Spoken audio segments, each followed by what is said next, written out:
Mobile phones made in China, plastic products made in China, medicines made in China, furnitures made in China, home appliances made in China, leather shoes made in China, vehicle parts made in China, fertilisers made in China, iron and steel made in China, official products iron made in China, vehicle parts medicines made in China, mobile phone made in China, iron and steel made in China.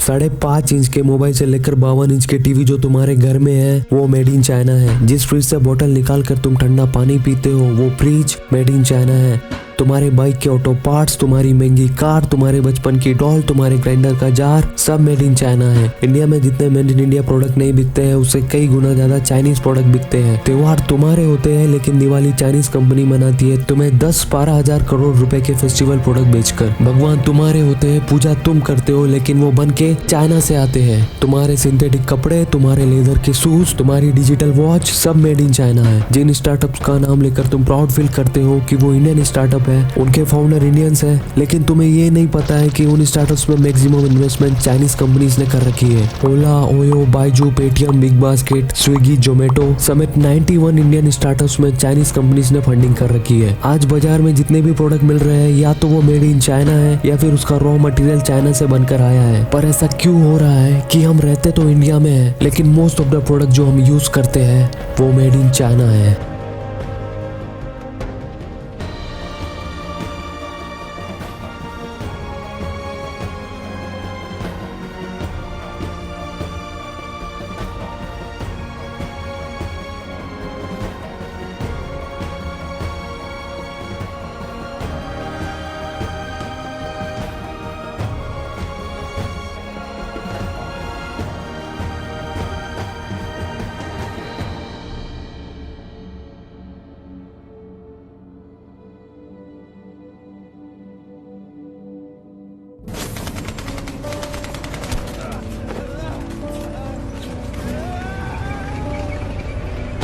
(1939 से 1945 तक लगातार 6 साल चलने के बाद world war 2 खत्म हो चुका था।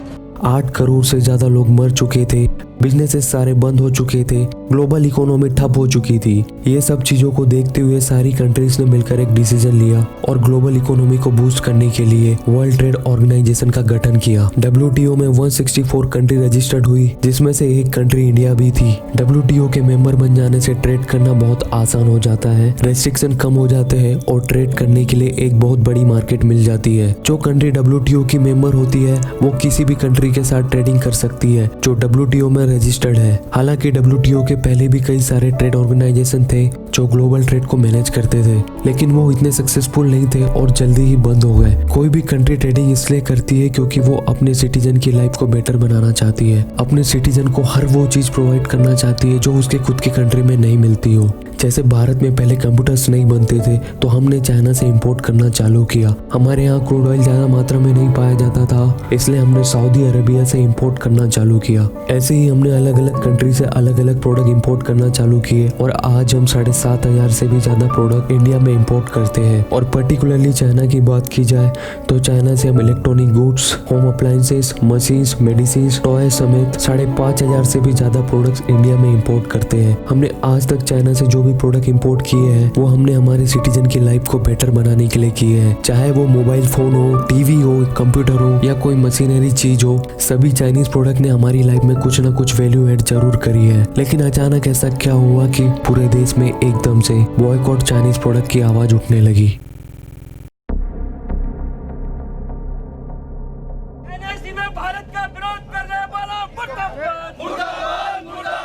सड़क पर उतरकर चीन के सामान के खिलाफ लोगों का ये गुस्सा फूट रहा है।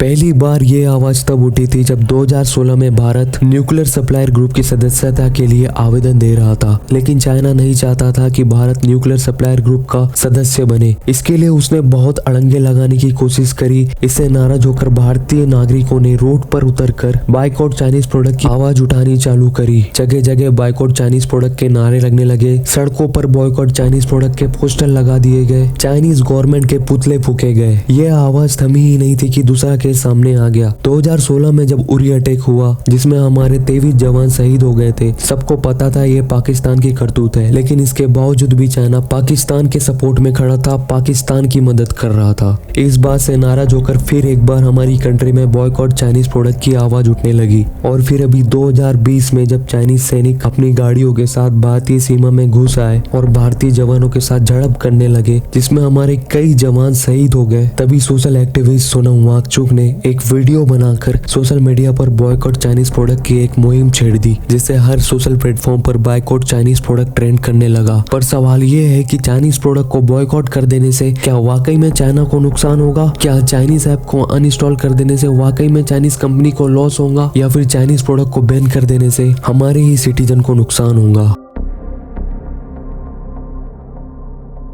सबसे पहले हमें ये बात समझनी होगी, चाइनीज प्रोडक्ट को बॉयकॉट कर देने से जितना नुकसान चाइना का होगा उससे कई गुना ज्यादा नुकसान हमारी कंट्री का होगा, इंडिया का होगा, हमारे सिटीजन का होगा। कैसे? आप जो चाइनीज प्रोडक्ट दुकान से खरीदते हो, दुकानदार वही प्रोडक्ट होलसेलर से खरीदता है और होलसेलर इंपोर्टर से खरीदता है। अब मान लो आपने चाइनीज प्रोडक्ट खरीदना बंद कर दिया तो सीधे तौर से उस दुकानदार को नुकसान होगा जिससे आप चाइनीज प्रोडक्ट खरीदा करते थे। अब जब चाइनीज प्रोडक्ट बिक ही नहीं रहे हैं तो दुकानदार होलसेलर से चाइनीज प्रोडक्ट खरीदना बंद कर देगा, फिर होलसेलर को नुकसान होगा। होलसेलर इंपोर्टर से प्रोडक्ट लेना बंद कर देगा तो इंपोर्टर को नुकसान होगा, और फिर ऐसे ही हमारी कंट्री का ट्रेडिंग इकोसिस्टम खराब हो जाएगा। अगर हम चाइनीज प्रोडक्ट बैन कर देंगे तो चाइना की इकोनॉमी पर उसका सिर्फ 3% फर्क पड़ेगा, जो चाइना के लिए कुछ भी नहीं है, लेकिन हमारे खुद के कंट्री के सिटीजन पर कितना फर्क पड़ेगा वो सोचो। अब आप सोचोगे कि क्यों ना हम चाइना से प्रोडक्ट इंपोर्ट करना ही बंद कर दे, इससे तो हमारी सारी प्रॉब्लम ही सॉल्व हो जाएंगी। जब कोई चाइनीज प्रोडक्ट इंडिया में आएंगे ही नहीं तो लोग खरीद ही नहीं पाएंगे। पर मेरे दोस्त, हम ऐसा नहीं कर सकते हैं। तुमको क्या लगता है, गवर्नमेंट ने इस बारे में नहीं सोचा होगा?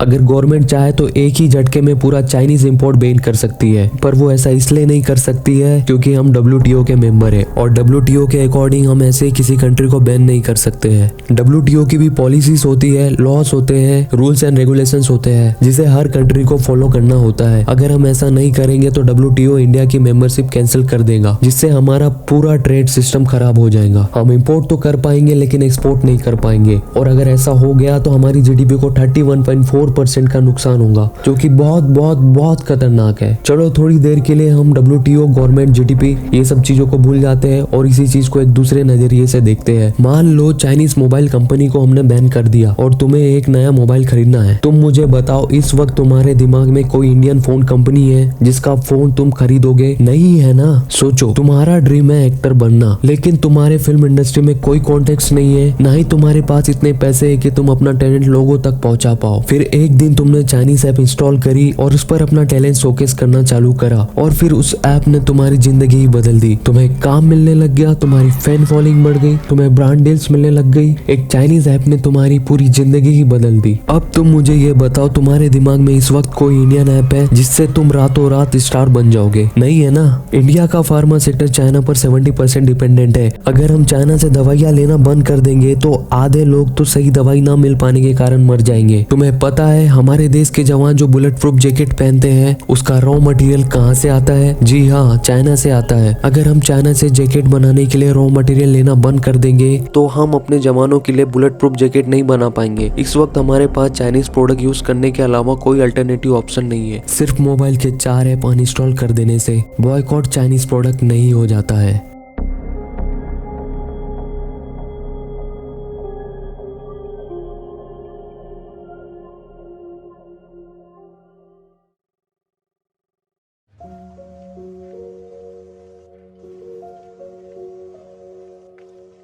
इन 2001 इंडिया चाइना को $1 बिलियन का माल एक्सपोर्ट कर रहा था और चाइना से $2 बिलियन का माल इंपोर्ट कर रहा था। इन 2019 इंडिया चाइना को $18 बिलियन का माल एक्सपोर्ट कर रहा था और चाइना से $78 बिलियन का माल इंपोर्ट कर रहा था। और जब दो कंट्री के बीच का ट्रेड गैप इतना ज़्यादा बढ़ जाता है तो सिचुएशन डेंजरस हो जाती है। हम आज चाइना से $78 बिलियन का गुड्स इंडिया में इंपोर्ट करते हैं, लेकिन एक्सपोर्ट सिर्फ $18 बिलियन का करते हैं। चाइना हमें एक्सपोर्ट कर रहा है लेकिन इंपोर्ट बहुत कम कर रहा है, जिससे उसका सरप्लस क्रिएट हो रहा है और वो बहुत बड़ी मात्रा में अपने रिजर्व क्रिएट कर रहा है। आज चाइना के पास करीब $3 ट्रिलियन से भी ज्यादा का रिजर्व है और इन पैसों को चाइना अंडर डेवलप्ड कंट्री में इन्वेस्ट करता है, लोन देता है और जब वो कंट्री लोन नहीं चुका पाती है तो उसके एसेट्स पे कब्जा कर लेता है। और ऐसा चाइना लगभग सारी कंट्री के साथ कर रहा है और इसी कारण से चाइना एक सुपर पावर वाला देश बन रहा है। मतलब कल को अगर हमारी चाइना के साथ नहीं बनी और इंडिया और चाइना के बीच वॉर हो गया तो सिर्फ चाइना ही हमसे लड़ने नहीं आएगा, बल्कि पाकिस्तान, बांग्लादेश, नेपाल और जितनी भी कंट्री में चाइना ने इन्वेस्टमेंट कर रखी है वो सारी कंट्री चाइना की तरफ से हमसे लड़ने आएंगी। और चाइना भी यही चाहता है कि इंडिया और चाइना के बीच में कोई वॉर हो और वो इंडिया के एसेट्स पे कब्जा कर ले और इसीलिए वो इंडिया को बार बार डराते रहता है, धमकाते रहता है। मुझे ये कहते हुए बहुत बुरा लग रहा है मगर ये सच बात है। कल को अगर इंडिया और चाइना के बीच में कोई वॉर होता है तो डेफिनेटली चाइना ही जीतेगा, क्योंकि हम अपने डिफेंस प्रोडक्ट भी खुद नहीं बनाते हैं। 85% डिफेंस प्रोडक्ट के लिए हम दूसरी कंट्री पर डिपेंडेंट है, जिसमें चाइना भी एक कंट्री है और चाइना के पास काफी हाई टेक वेपन्स भी है। चाइना को हराने का एक ही तरीका है, वो है इंक्रीज इन एक्सपोर्ट। आज हमारा एक्सपोर्ट चाइना के मुकाबले बहुत कम है। अगर हम अपना एक्सपोर्ट बढ़ा देते हैं, चाइना से ज़्यादा कर देते हैं, तो चाइनीज सिटीजन भी इंडियन प्रोडक्ट पर डिपेंडेंट हो जाएंगे, जैसे आज हम चाइनीज प्रोडक्ट पर है। और इसके लिए हमें मेक इन इंडिया का कॉन्सेप्ट यूटिलाइज करना होगा।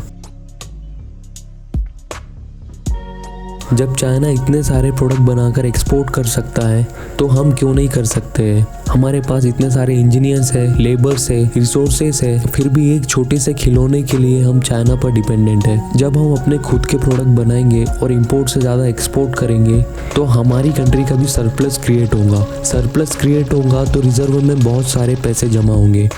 पैसे जमा होंगे तो उन पैसों से अपना एक्सपोर्ट बढ़ा पाएंगे, अपनी कंट्री के डेवलपमेंट में इन्वेस्ट कर पाएंगे, साथ ही पड़ोसी देशों में भी इन्वेस्ट कर पाएंगे।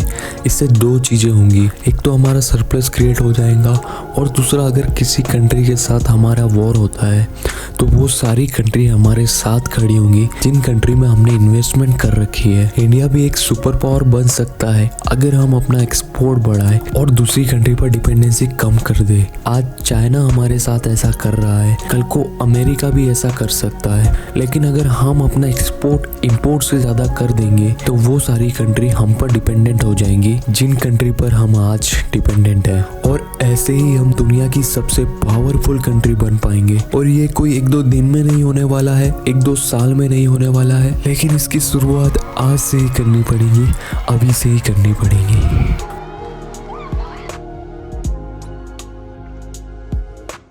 First of all thank you so much जो आपने पूरा वीडियो देखा। ऐसी वीडियो बनाने के लिए बहुत सारा एफर्ट लगता है। अगर आपको वीडियो पसंद आई हो तो प्लीज इस वीडियो को लाइक करो। अगर आप मेरे एफर्ट को सपोर्ट करना चाहते हो तो इस वीडियो को ज्यादा से ज्यादा शेयर करो। मैं ऐसे ही बिजनेस, फाइनेंस, सोशल टॉपिक और लाइफ से रिलेटेड डॉक्यूमेंट्रीज बनाता हूँ। अगर आपको भी ऐसी डॉक्यूमेंट्री देखना पसंद है तो प्लीज इस चैनल को सब्सक्राइब करो। अगर आप मेरी बात से सहमत नहीं हो तो आप बिल्कुल कमेंट सेक्शन में मुझे क्रिटिसाइज कर सकते हो, और अगर सहमत हो तो भी कमेंट कर सकते हो। मैं मिलता हूँ आपसे नेक्स्ट वीडियो में, तब तक के लिए जय हिंद, जय भारत।